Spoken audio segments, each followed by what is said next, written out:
يا معاشر المسلمين وشرة المؤمنين رحمكم الله. روي عن أبي هريرة رضي الله عنه أنه قال قال النبي صلى الله عليه وسلم إن يوم الجمعة سيد الأيام وحج الفقراء وعيد المساكين الخطبتان فيها مقام الركعتين من الضحى. قال رسول الله صلى الله عليه وسلم فإذا صعد الخطيب على المنبر فلا يتكلمن أحدكم ومن يتكلم فقد لغى ومن لغى فلا جمعة له. أنصتوا واسمعوا وأطيعوا رحمكم الله. أنصتوا واسمعوا وأطيعوا رحمكم الله. أنصتوا واسمعوا وأطيعوا أثابكم الله. اللهم صل على محمد. اللهم صل على محمد. اللهم صل وسلم على سيدنا محمد. Assalamualaikum warahmatullahi wabarakatuh. Waalaikumsalam warahmatullahi wabarakatuh. Allahu akbar. Allahu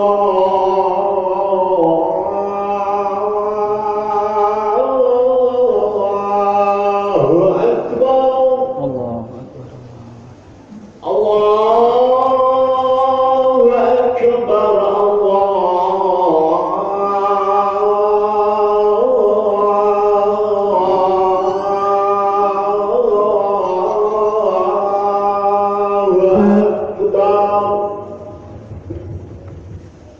أشهد أن لا إله إلا الله.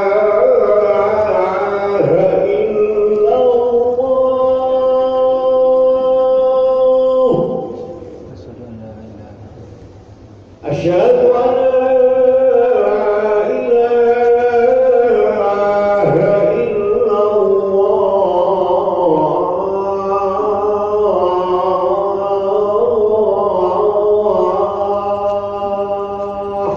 Asyhadu an la ilaha illallah. أشهد أن محمدا رسول الله.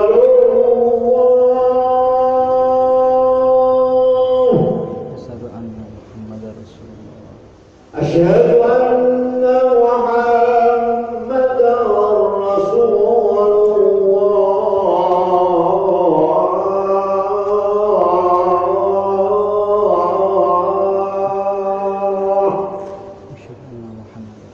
حي على الصلاة. La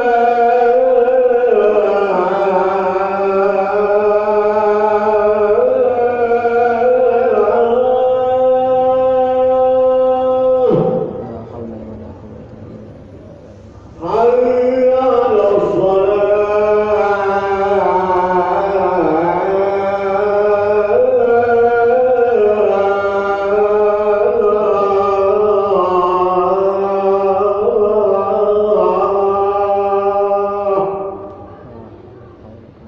حي على الفلاح. La hawla wala quwwata illa billah.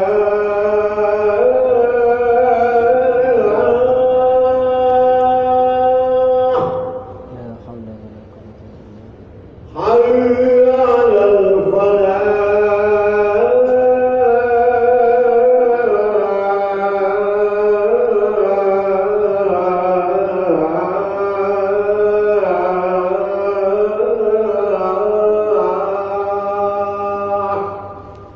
الله أكبر.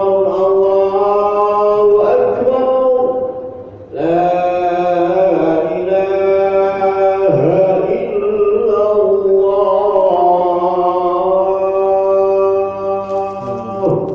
لا إله إلا الله محمد رسول الله صلى الله عليه وسلم. اللهم رب هذه الدعوة التامة والصلاة القائمة آت سيدنا محمد الوسيلة والفضيلة وشرفة والدرجة العالية الرفيعة وضع مقام محمود الذي وعدته إنك لا تخلف الميعاد.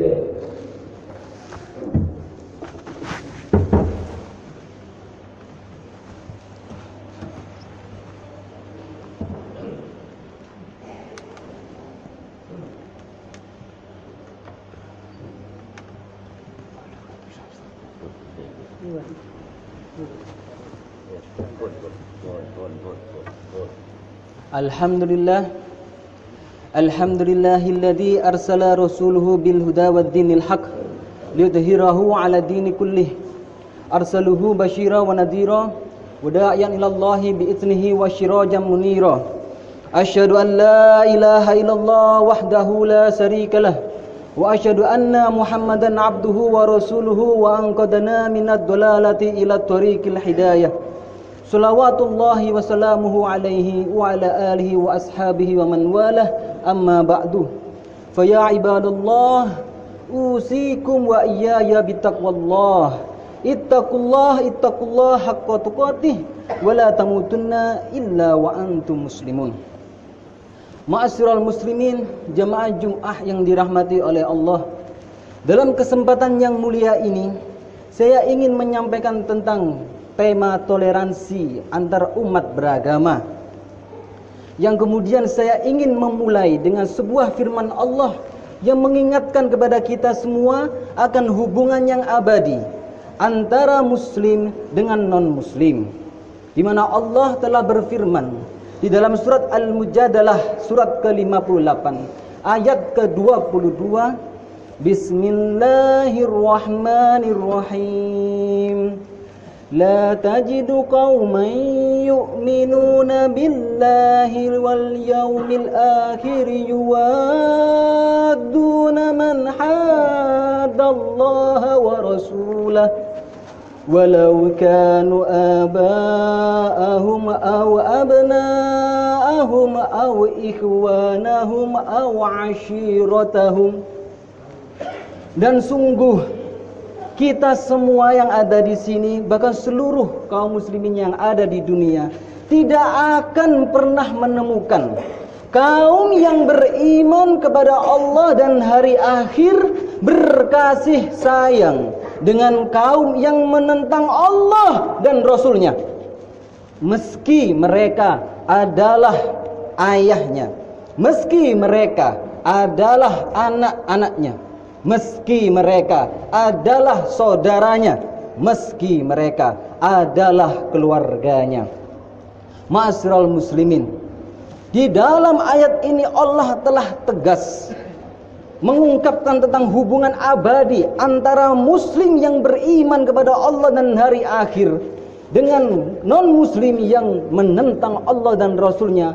Tidaklah mungkin hubungannya dipenuhi dengan kasih sayang dan cinta yang tulus. Oleh karenanya, janganlah sampai kita terbetik di dalam hati maupun pikiran kita untuk menyatukan muslim dengan non-muslim dalam satu ikatan hubungan yang penuh kasih dan penuh cinta yang tulus. Karena itu mustahil, meski mereka yang non-muslim adalah ayah kita, meski mereka yang non-muslim adalah anak kita, meski mereka adalah saudara kita, meski mereka adalah keluarga kita. Mereka tidak akan pernah kemudian mau berkasih sayang, ridho dengan kaum muslimin, hingga kemudian kita menggadaikan dengan dalih toleransi ketaatan kita kepada Allah dan Rasulnya, menggadaikan ketaatan kita kepada agama, bahkan menggadaikan akidah kita. Sebab Allah telah berfirman di dalam ayat yang lain, walan tarda ankal yahudu walan nasara hatta tattabi'a millatahum. Tidaklah akan pernah ridho orang-orang Yahudi dan orang-orang Nasrani hingga kita mengikuti millah mereka, mengikuti pandangan hidup mereka, mengikuti jalan hidup mereka. Oleh karenanya, ayat ini telah tegas bahwa orang-orang Nasrani, orang-orang Yahudi yang menentang Allah dan Rasulnya tidak akan pernah ridho dengan kita, tidak akan pernah mau berkasih sayang dengan kita. Apalagi kalau mereka jumlahnya mayoritas sementara kita minoritas. Dan sungguh telah banyak bukti yang terjadi. Salah satunya bukti yang paling dekat dengan kita dan baru saja ini terjadi adalah bagaimana tragedi pembakaran masjid di Tolikara, Papua. Di mana di saat kita berhari raya Idul Fitri, di saat kita menyambut hari penuh kemenangan, di saat kita menyambung silaturahmi dengan keluarga yang kita cintai dengan sukacita, di saat yang sama ma'asyiral muslimin, saudara kita yang seiman, yang setanah air tidak bisa merasakan hal yang serupa karena terjadi pembakaran pada masjid mereka saat imam mereka mengucapkan takbir yang pertama kali, hingga kemudian masjidnya terbakar. Kemudian rumah-rumah dan kios-kios di sekitarnya pun ikut terbakar. Alih-alih saudara kita itu merayakan dengan ketenangan, merayakan dengan kebahagiaan, mereka kemudian diungsikan dari tempat tinggal mereka karena ikut terbakar. Tentu kita sebagai satu tubuh, bila mereka merasakan sakit, kita pun juga merasakan sakit. Namun ma'asyiral muslimin, yang lebih menyakitkan daripada itu adalah bentuk ketidakadilan yang terjadi kepada mereka. Bila seandainya pembakaran itu terjadi pada tempat ibadah non-muslim, maka kita bisa saksikan betapa banyak media-media memberitakan pagi, siang, sore, dan malam. Bila tidak cukup itu, akan dilakukan wawancara terhadap para korban, keluarga korban, bagaimana penderitaan mereka akibat pembakaran itu. Tidak cukup itu, wawancara terhadap para saksi untuk menjelaskan kronologis apa yang terjadi. Bila tidak cukup, maka perlu penjelasan para reporter secara live kalau perlu tentang bagaimana situasi yang terjadi saat itu. Kemudian ditambah lagi dengan analisa-analisa dari Badan Anti Teror atau kalau perlu Mabes Polri sekalipun untuk menjelaskan siapakah dalang yang bertanggung jawab untuk kemudian kita harus grebek. Sehingga kemudian dilanjutkan dengan penggerebekan oleh Destasemen Anti Teror yang banyak kemudian berakhir pada tembak mati pada pelaku yang masih terduga, padahal ia sedang tidak melakukan perlawanan, tidak memiliki senjata, bahkan sedang sholat ma'asyiral muslimin. Dan yang lebih memprihatinkan lagi, rumahnya itu diobrak-abrik untuk dicari barang bukti untuk menghubungkan antara pelaku yang telah tertembak itu dengan tindakan terorisme, yang kemudian rupanya yang yang ditunjukkan adalah Al-Quran, adalah buku-buku jihad, adalah buku-buku syariat. Tapi lihatlah ma'asyiral muslimin, kita sekarang menjadi saksi bagaimana ketika pembakaran itu terjadi pada masjid kita, masjid muslim. Kemanakah media-media yang senantiasa memberitakan terorisme itu? Pagi, siang, hingga malam, berhari-hari atau berminggu-minggu, kemana itu semua? Kemana wawancara terhadap para korban, pada keluarga korban untuk melihat penderitaan mereka? Kemanakah wawancara terhadap para saksi atau kepada para reporter? Kemanakah analisa-analisa Badan Anti Teror yang biasanya mereka langsung pada hari yang sama mengatakan siapakah pelakunya? Dan kemanakah penggerebekan-penggerebekan yang harus dilakukan oleh Detasemen Anti Teror? Padahal sudah jelas pelakunya telah mengaku mereka berasal dari GIDI, Gereja Injil di Indonesia. Mana penggerebekan itu? Inilah ma'asyiral muslimin, bentuk ketidakadilan yang terjadi kepada kita. Sehingga kita kaum muslimin harus sadar akan persoalan ini.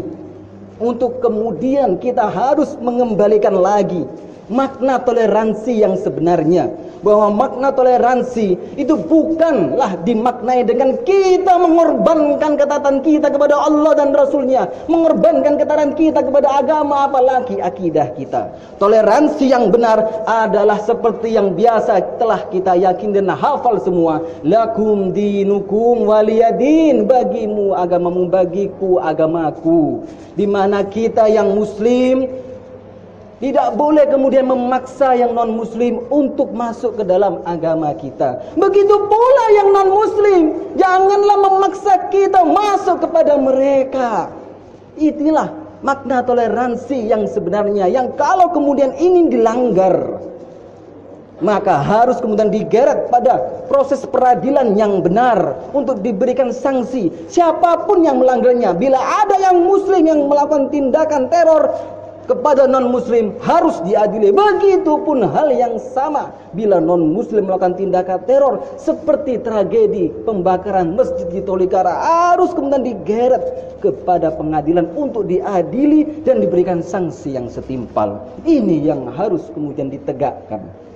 Namun ma'asyiral muslimin rahimakumullah, makna toleransi yang benar semacam itu tidak bisa ditegakkan, tidak bisa diterapkan oleh negara yang bersistem demokrasi seperti yang sekarang terjadi. Negara yang menempatkan kedaulatan, membuat hukum-hukum, undang-undang diserahkan kepada legislatif, yang telah terbukti banyak kemudian kebijakan demi kebijakan yang merugikan masyarakat. Bahkan untuk menggeret para pelaku pembakaran tersebut kepada peradilan yang sah itu tidak mampu. Oleh karenanya hanya kemudian negara yang berasaskan Islam saja yang mampu menegakkannya, yaitu negara khilafah. Namun ma'asyiral muslimin, khilafah yang dimaksud di sini bukanlah khilafah yang diklaim oleh ISIS yang berdarah-darah itu. Sungguh tidak ada satupun ulama baik nasional maupun internasional yang mengakui bahwa apa yang didirikan oleh ISIS itu adalah khilafah, sehingga itu tidak layak kita jadikan cerminan. Khilafah yang sesungguhnya adalah seperti apa yang disampaikan oleh Profesor Din Samsudin, Ketua Umum Muhammadiyah, bahwa khilafah adalah ajaran mulia yang bersumber kepada Al-Quran dan As-Sunnah. Bahwa khilafah sebagaimana para ulama merumuskan adalah kepemimpinan umum bagi seluruh kaum muslimin untuk menegakkan hukum syariah Islam secara total, termasuk di dalamnya toleransi beragama yang sesuai dengan hukum-hukum Islam. Hanya dengan negara semacam inilah yang akan mampu menggeret para pelaku pembakaran masjid tersebut kepada peradilan yang sah, agar kemudian tragedi yang serupa tidak terjadi lagi, agar kemudian tragedi pembakaran masjid itu tidak ditunggangi oleh kepentingan asing demi disintegrasi Papua dari negara Indonesia sebagaimana yang pernah terjadi di masa dulu Timur Timur lepas dari kita.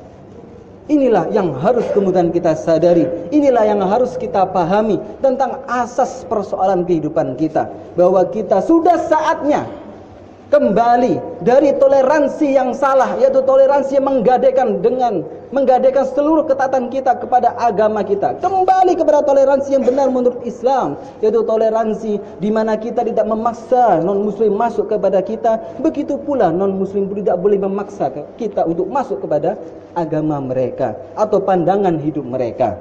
Bila kemudian ada pemaksaan, maka harus kemudian diadili. Tidak boleh ada balas dendam di antara kita untuk kemudian membalas kepada gereja-gereja di sekitar kita, karena itu tidak diajarkan, apalagi bentuk anarkisme. Tapi yang benar adalah para pelaku itu harus kemudian diadili pada tempat yang benar, pengadilan yang sah. Namun ma'asyiral muslimin, itu hanya bisa tegak dengan negara khilafah. Hanya khilafahlah yang benar-benar mampu menerapkan hukum Islam secara kafah. Hanya khilafahlah yang akan mampu menunjukkan kepada kita, kepada seluruh dunia, Islam benar-benar memberikan rahmat, tidak hanya bagi muslim, tidak hanya bagi non-muslim, tapi bagi alam semesta yang ada di dunia ini. Demikian, semoga Allah memberikan kita hidayah agar memahami hal ini dan memberikan pertolongan kita demi tegaknya khilafah. Rabbana hab lana min azwatina wa dzurriyyatina qurrata a'yun waj'alna lil muttaqina imama. Allahumma shalli wa sallim wa sallim wa an'im wa tafaddal wa barik bi dalalika wa kamalika wa ashraf ibadika sayyidina maulana Muhammad wa ala alihi wa ashabihi wa barik wa sallim ajma'in.